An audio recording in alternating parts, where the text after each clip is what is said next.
देहरादून में लोकसभा चुनाव की तैयारी जोरों पर। कांग्रेस प्रदेश अध्यक्ष का बीजेपी पर हमला। करण मारा ने बीजेपी को बताया चालाक पार्टी।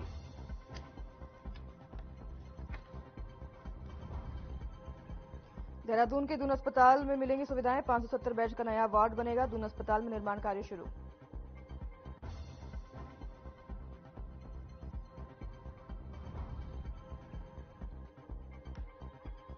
ऋषिकेश में 35 नए नर्सिंग स्टाफ की हुई भर्ती। स्वास्थ्य मंत्री ने सौंपे नियुक्ति पत्र। ईमानदारी और निष्ठा का पढ़ाया पाठ।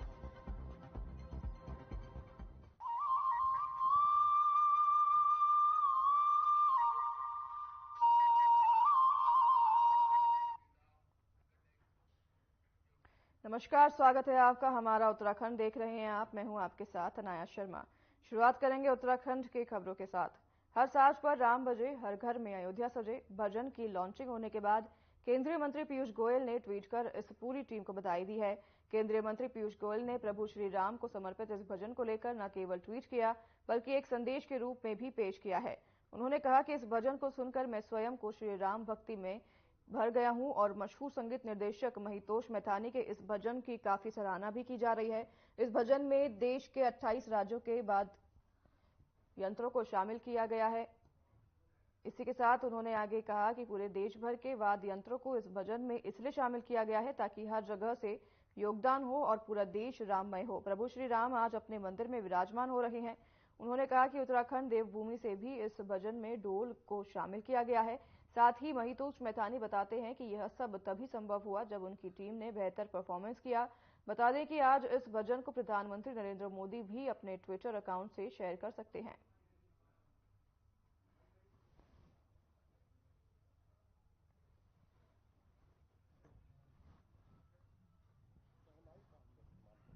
देखिए, भजन अनेक प्रकार के बहुत सुंदर भजन इस समय आ रहे हैं और आते रहे हैं सदैव से। इसे मैं पूरे प्रकार से भजन नहीं कहूंगा, इसे मैं कहूंगा राम कॉन्शियसनेस एंथम, एक प्रकार का गान है ये।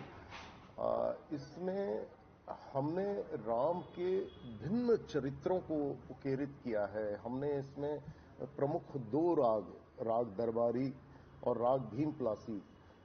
आपने मुश्किल ही देखा होगा कि भजनों में शहनाई, ट्रम्पेट, रबाब, कश्मीर से रबाब, आपका इन वाद्य यंत्रों का इस्तेमाल हुआ है। हमने यहां बखूबी इन वाद्य यंत्रों का 28 राज्यों के तमाम वाद्य यंत्रों के इस्तेमाल के साथ इन वाद्य यंत्रों का भी इस्तेमाल किया है। हमने इसमें उत्तराखंड से ढोल का इस्तेमाल किया है, जिसे हमने आसाम।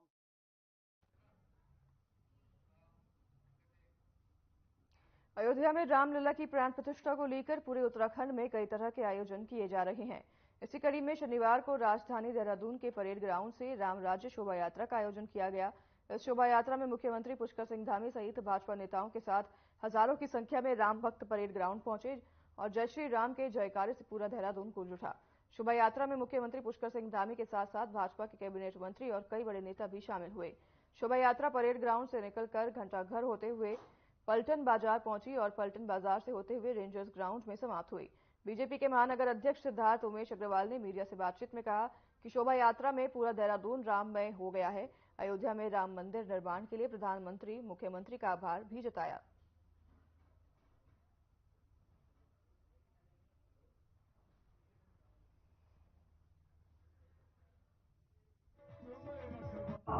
और राष्ट्रभक्त भाइयों एवं बहनों, उपस्थित हमारे मीडिया के सभी मेरे मित्र भाइयों बहनों, मैं सबसे पहले तो राम राज्य शोभा यात्रा में आप सबके उपस्थित होने पर मैं सभी राम भक्तों को, राम भक्त भाइयों बहनों को मैं अपनी ओर से आप सबके इस उत्साह को देखकर लगा है और अभी जैसा मुझे बताया गया है कि पूरा देहरादून आप सबके स्वागत के लिए तैयार खड़ा है। जय श्री राम। मैं भी आप सबका अपनी ओर से स्वागत करता हूं, आप सबका अभिनंदन करता हूं। विगत वर्षों के जोशीमठ पूर्व सांसद के आपदा के बाद अब नगर के प्रभावितों के लिए पुनर्विकास नीति और पुनर्निर्माण समेत जोशीमठ के दशा दिशा और प्लान तैयार करने को लेकर आपदा प्रबंधन सचिव रंजित सिन्हा की अध्यक्षता में प्रभावित परिवारों, आम जनता, जनप्रतिनिधि और प्रशासन के मध्य नगर पालिका सभागार जोशीमठ में एक अहम बैठक हुई, जिसमें आपदा प्रबंधन सचिव रंजित सिन्हा ने प्रोजेक्टर के माध्यम से जोशीमठ नगर के वर्तमान हालात को समझाया और बताया कि जोशीमठ नगर को आपदा की दृष्टि से 3 जोन में बांटा गया है। हाई रिस्क, मीडियम रिस्क और लो रिस्क जोन, और सरकार की प्राथमिकता के तौर पर सबसे पहले हाई रिस्क जोन क्षेत्र को खाली करने को लेकर होमवर्क तैयार कर रही है। वही बैठक में स्थानीय लोगों ने साफ तौर पर कहा कि वो किसी भी दशा में जोशीमठ नगर को छोड़ नहीं सकते हैं और आसपास के लो रिस्क या सेफ जोन में ही उन्हें बसाया जा सकता है, और साथ ही सबके रोजगार को लेकर भी सरकार सोचना होगा।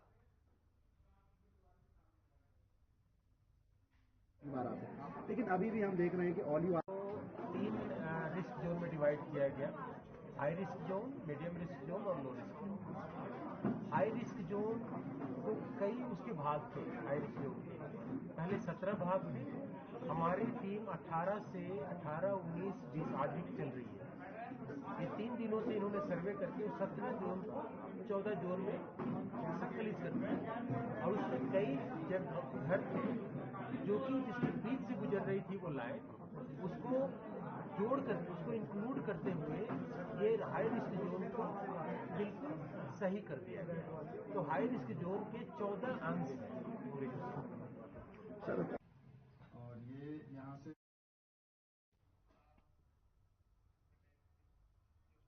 विकासनगर की तिमली रेंज में शिकार की घटना से पूरे वन महकमे में हड़कंप मच गया है। घटना टिमली गांव से सटे आरक्षित वन क्षेत्र की है, जहां जंगल में गए गांव के व्यक्ति को जंगली जानवर का शव दिखाई दिया। सूचना पर वन विभाग की टीम ने मौके पर पहुंचकर जंगली सुअर के शव को बरामद कर पोस्टमार्टम के लिए भेज दिया है। टिमली रेंजर मुकेश कुमार ने बताया कि सूचना मिलने पर वन विभाग की टीम ने मौके से एक जंगली सुअर का शव बरामद किया है, जो देखने में पुराना लग रहा है।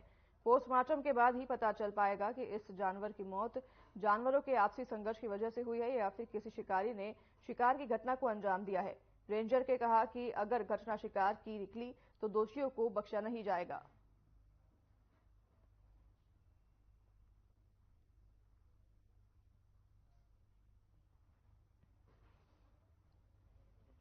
प्राप्त हुई थी कि तिमली गांव के निकट एक वन क्षेत्र में एक सुअर का शव पड़ा हुआ है। तो सूचना पे हमारे द्वारा एक टीम भेजी गई वहां पर, और उस शव को कब्जे में लिया गया सुअर की, जो कि प्रथम दृष्टया कुछ दिन पुराना प्रतीत होता है, और उसका पोस्टमार्टम के उपरांत ही ये निष्कर्ष निकाला जाएगा कि ये जो इस सुअर की जो मृत्यु हुई है वो आपसी संघर्ष के कारण हुई है, या उसमें कोई और शिकार या कुछ अन्य प्रकार की कोई बात है। और इसके जो भी जांच होगी, जांच के उपरांत जो भी तथ्य प्रकाश में आएंगे उसके अनुसार कार्रवाई की जाएगी।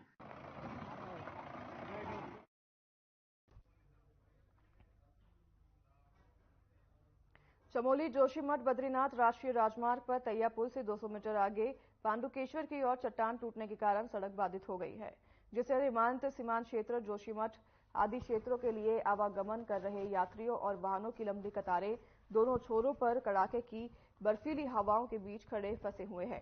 पहाड़ी से टूटी हुई चट्टान लगभग 100 मीटर की बताई जा रही है। एचसीसी कंपनी के कर्मचारी, अधिकारी व गोविंद घाट पुलिस मौके पर मौजूद है। दोनों तरफ पॉकलैंड मशीनें सड़क को खोलने में लगी हुई है। जानकारी के अनुसार आज शाम 4 बजे तक रोड खुलने की संभावना जताई जा रही है।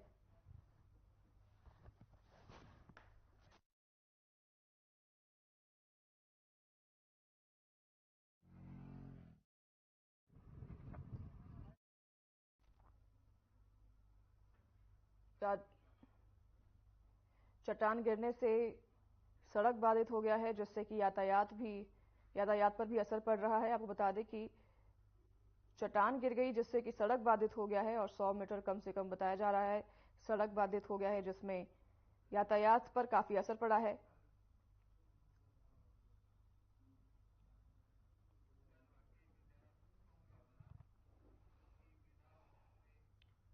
22 तारीख को अयोध्या में राम मंदिर प्राण प्रतिष्ठा की भव्य तैयारी हो चुकी है। वहीं बीजेपी ने लोकसभा चुनाव की जीत को लेकर भी माइक्रो प्लान तैयार कर लिया है। साथ ही बीजेपी पर निशाना साधते हुए कांग्रेस पार्टी के प्रदेश अध्यक्ष करण मारा ने कहा कि बीजेपी एक चालाक पार्टी रही है वो भगवान राम के नाम को भी महज राजनीति के लिए इस्तेमाल कर रही है।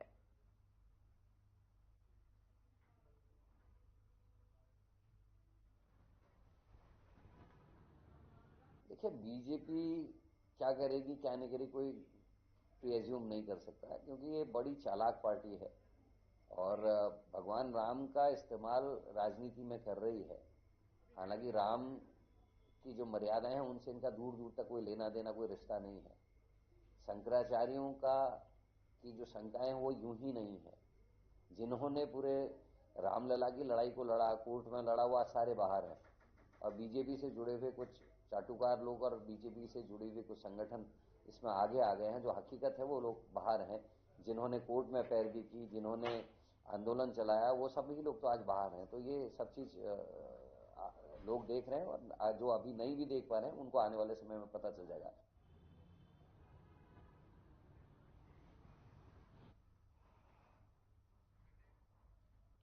माता सुरकंडा देवी के उपासक अजय विजलवान ने अयोध्या में राम जन्मभूमि पर भगवान श्री राम दरबार के प्राण प्रतिष्ठा को लेकर राजनीतिक दलों से राजनीति नहीं करने की अपील की है।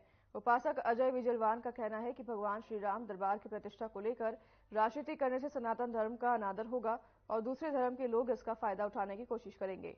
शनिवार को डालवाला स्थित अपने पूजा स्थल पर माता सुरकंडा देवी के उपासक अजय विजलवान ने कहा कि शंकराचार्य के बयान को लेकर विपक्षी दल जमकर राजनीति कर रही है।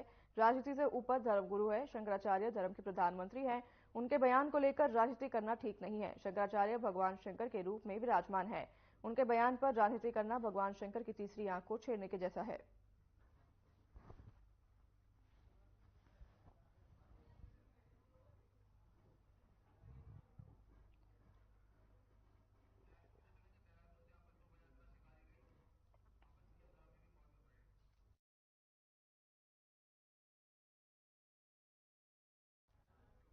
चलिए आपको सीधा देहरादून लिए चलते हैं, जहां पर कलश शोभा यात्रा का आयोजन किया गया है और इसी दौरान मुख्यमंत्री धामी ने अपना संबोधन दिया है।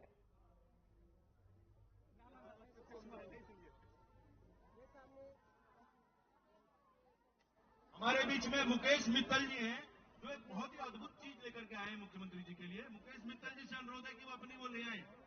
भगवान श्री राम पे जितने भी आज तक डाक टिकट हुए हैं पहले के और जो वर्तमान है, उसकी एक वो कलेक्शन लेकर के आए हैं, माननीय मुख्यमंत्री जी को देंगे। बहुत ही सुंदर। मुकेश जी ऊपर आ जाओ।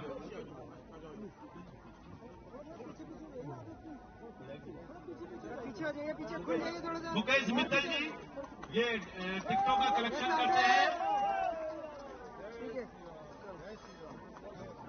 अब मैं अनुरोध करूंगा आदरणीय विधायक जी से, विनोद चमोली जी से, कि वो अपनी जनता को इस शुभ अवसर पर दो शब्द कहेंगे और सबको बधाई देंगे। जय श्री राम, जय श्री राम, जय श्री राम, जय श्री राम। प्रदेश के यशस्वी मुख्यमंत्री श्रीमान पुष्कर सिंह धामी जी, मंच पर विराजमान सभी महानुभाव, यहाँ पर उपस्थित सभी राम भक्त भाई एवं बहनों, आज राष्ट्र देखते ही बन रहा है। कल भी देहरादून में बहुत बड़ी शोभा यात्रा हम लोगों ने निकाली थी। आज भी मैं सवेरे से ये चौथे कार्यक्रम में हूँ जहाँ पर भी शोभा यात्रा का कार्यक्रम चल रहा है और जहाँ भी जा रहा हूँ इसी प्रकार का माहौल है। और मेरे लिए तो और भी सौभाग्य की बात है कि जब राम जन्मभूमि आंदोलन शुरू हुआ था तो देहरादून के संयोजक के रूप में मैंने वो जिम्मेदारी मेरे संगठन ने मुझे दी थी और मुझे सौभाग्य मिला। यहाँ पर हमने कार्यक्रम किए ही किए। सत्याग्रह करने का सौभाग्य मिला, जेल में जाने का सौभाग्य मिला और उसके बाद 6 दिसंबर 1992 को जो हमारे ऊपर वो कलंक के गुंबद थे उनको ढाने का भी सौभाग्य मुझे मिला है, सौभाग्य रहा। और वो संघर्ष आज अपने अंतिम चरण में आ गया और कल हम देखेंगे लगभग इसी समय अयोध्या में भगवान श्री राम की प्राण प्रतिष्ठा कार्यक्रम चल रहा होगा। हम सब लोग उसके प्रत्यक्षदर्शी होंगे। ये हमारे लिए बड़े सौभाग्य की बात है। आज इस अवसर पर हमारे बीच में माननीय मुख्यमंत्री आए हैं, मैं उनका भी आभार व्यक्त करना चाहूंगा, क्योंकि जब जब मैंने अपेक्षा की है वो मेरे क्षेत्र में उपलब्ध रहे हैं। आज सवेरे से मेरा कम्युनिकेशन कम्युनिकेशन नहीं बन पा रहा था, मुझे चिंता हो रही थी कि कैसे आपसे बातचीत हो जाए, क्योंकि आपके बहुत व्यस्त कार्यक्रम चल रहे हैं। तो जैसे हमारी बातचीत हुई, आप आज हमारे बीच में हैं, और मैं देखता हूं कि धर्मपुर विधानसभा के अंदर जितने भी कार्यक्रम होते हैं, अगर सबसे अधिक उपस्थिति आज तक किसी मुख्यमंत्री उन कार्यक्रमों में हुई तो पुष्कर सिंह धामी जी की होती है। और यहाँ पर सम्मान उनसे अनुरोध कर रहा हूँ कि वो आए और यहाँ पर सभी राम भक्तों को संबोधन करें ताकि यात्रा आगे बढ़ाई जा सके। जय जय श्री राम। लंबी यात्रा हम लोगों ने करनी है और कल तक प्राण प्रतिष्ठा तक हमारा जोश पूरा बना रहना है और उसके बाद और जोर से जोश अन्य चीजों में भी लगना है। तो नारेबाजी थोड़ा जोर से। जय श्री राम, जय श्री राम, जय जय श्री राम। आज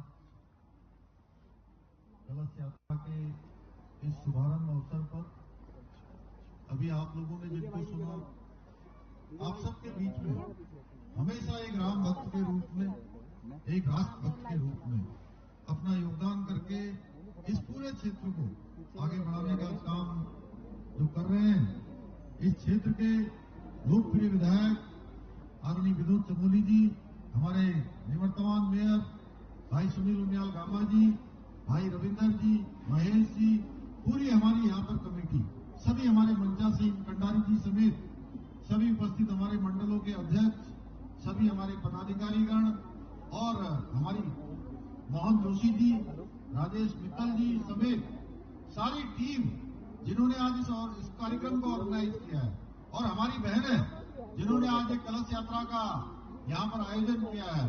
मैं सबसे पहले तो आप सब लोगों को बहुत बधाई देना चाहता हूँ, बहुत शुभकामनाएं देना चाहता हूँ। जैसा आदरणीय चमोली जी ने बताया कि एक लंबे कालखंड के बाद, लंबे संघर्षों के बाद हमारा वो स्वप्न और हमारा वो संकल्प पूरा होने जा रहा है। भगवान राम अपनी जन्मभूमि पर विराजित होने वाले हैं। ये अवसर हमको बहुत लंबे कालखंड के बाद, लंबे संघर्षों के बाद मिला है। आप सबको याद होगा, जिसमें आदरणीय चमोली जी कह रहे थे अभी कि यहां से उन्होंने कार सेवा करी और उस कार सेवा में लाखों करोड़ों स्वयंसेवकों ने, कार सेवकों ने वहां पर अपना योगदान दिया। न जाने कितने लोगों ने अपनी जिंदगानी से हाथ धो डाला, तमाम माताओं ने अपने पुत्रों को खो दिया, तमाम बहनों ने अपने भाइयों को खो दिया, और हंसते हंसते भगवान राम कहते कहते भगवान राम लला वहां विराजित हो, उन्होंने अपनी बहन की राखी को भी ठोकर मार दी। भाइयों बहनों, तब जाके आज हमको ये दिन देखने को मिला है। हमारे पूज्य संतगण पीछे बैठे हैं, पूज्य संतगणों का भी बहुत बड़ा योगदान है, और लंबे कालखंड के बाद जो दिन हमको देखने को मिल रहा है, ये दिन ऐसे ही नहीं मिला है। जहां लंबा संघर्ष रहा है, लंबा एक आंदोलन रहा है, सबकी साधना रही है, वहीं हमारे प्रधानमंत्री आदरणीय नरेंद्र मोदी जी का नेतृत्व रहा है, जिन्होंने हमको ये दिन देखने का शुभ अवसर उनके कार्यक्रम में प्राप्त हुआ है। मोदी जी का भी अभिनंदन करना चाहते हैं। और देखिए, भगवान राम वहां विराजित हो रहे हैं, तो हमारे प्रधानमंत्री मोदी जी लगातार 11 दिनों तक आज भी कठिन साधना कर रहे हैं। वो जमीन पर सो रहे हैं, अन्न उन्होंने त्याग रखा है, जल उन्होंने त्याग रखा है, केवल नारियल पानी पीकर देश की साधना कर रहे हैं, भगवान राम की स्तुति कर रहे हैं कि हमारा भारत आने वाले समय में विश्व को नेतृत्व देने वाला भारत बने, दुनिया को दिशा देने वाला भारत बने। ऐसी भारत की कल्पना और ऐसी संकल्पना के लिए वो अपने एक एक तिल, एक एक क्षण और एक एक प्रतिक्षण को समर्पित कर रहे हैं। मैं आज के अवसर पर आप सब लोगों का बहुत धन्यवाद करना चाहता हूं, आदरणीय चमोली जी का, कि उन्होंने इतने शुभ कार्य में आप सबके बीच में मुझे भी आने का सौभाग्य प्रदान किया। मैं अपनी बहनों का विशेष रूप से धन्यवाद करना चाहता हूं। आप तो क्योंकि थोड़ा और बड़े होंगे, मैं बहुत छोटा था जब मैं पहली बार अयोध्या गया था, बहुत छोटा, और मैंने जब वहां जाकर देखा, मैं आपको बताऊं, मैं मन में बड़ा उत्साह लेकर गया था कि भगवान राम की जन्मभूमि है और इस पावन भूमि में मैं जा रहा हूं, मुझे सौभाग्य मिल रहा है। जब मैं वहां पहुंचा तो मैंने देखा कि भगवान राम लला टेंट में है। टेंट में भगवान राम है। करोड़ों करोड़ों देशवासियों के, दुनियावासियों के राम जो हृदय में विराजते हैं, ऐसे भगवान राम टेंट में विराजमान है। उनके ऊपर टेंट लगा हुआ था। मन बड़ा दुखी हो गया, मन को बड़ी पीड़ा हुई और मैं सोचता था कि कब जाकर भगवान राम एक भव्य और दिव्य जो है अपने महल में विराजमान होंगे। और इसके बाद में 2021 में जब अभी गया 16 अक्टूबर को, तब मैंने देखा कि वहां हमारे प्रधानमंत्री जी ने, नरेंद्र मोदी जी ने जो मार्ग प्रशस्त किया, उनके नेतृत्व के कारण से जो मंदिर बनने का, भगवान राम को विराजने का जो मार्ग प्रशस्त हुआ, उसके कारण से कितना बड़ा वहां पर परिसर बन गया है। आज पूरी दुनिया का सबसे बड़ा केंद्र कहीं बनने जा रहा है, तो भगवान राम की जन्मभूमि अयोध्या में बनने जा रहा है। बहुत सौभाग्य की बात है। और मैं आपसे एक ही आह्वान करना चाहता हूं, उत्तराखंड के लोग राम भक्त भी हैं और राष्ट्र भक्त भी हैं, क्योंकि राम भक्ति में भी पीछे नहीं है, भक्ति भाव में भी पीछे नहीं है। पूरी दुनिया को दर्शन कराने का काम, पूरी दुनिया को देव दर्शन देने का काम हमारी ये भूमि करती है। वहीं अगर देश के अंदर कोई संकट आता है, देश के लिए कोई लड़ाई लड़नी होती है, अपने प्राणों को न्यौछावर करना होता है, तो उत्तराखंड के हमारे वीर जवान सीमाओं पर रहकर देश के लिए अपना सर्वोत्तम देने का काम भी उत्तराखंड के लोग करते हैं। इसलिए भूमि राम भक्तों की भी है, राष्ट्र भक्तों की भी है। और हमारे उत्तराखंड के अंदर ये जब से ये अभियान शुरू हुआ है, ये पखवाड़ा प्रारंभ हुआ है, जगह जगह पर चारों ओर राममय राममय राम ही राम दिखाई दे रहे हैं। लोगों के तन में भी राम है, मन में भी राम है, सारे जहां में अगर जब देखिए तो राम ही राम है। जगह जगह लोग झंडे लेकर, जगह जगह भजन गाकर, प्रभात फेरियों के रूप में मुझे इतने सारे सूचनाएं आ रही है। छोटे छोटे स्थानों में, गलियों में, मोहल्लों में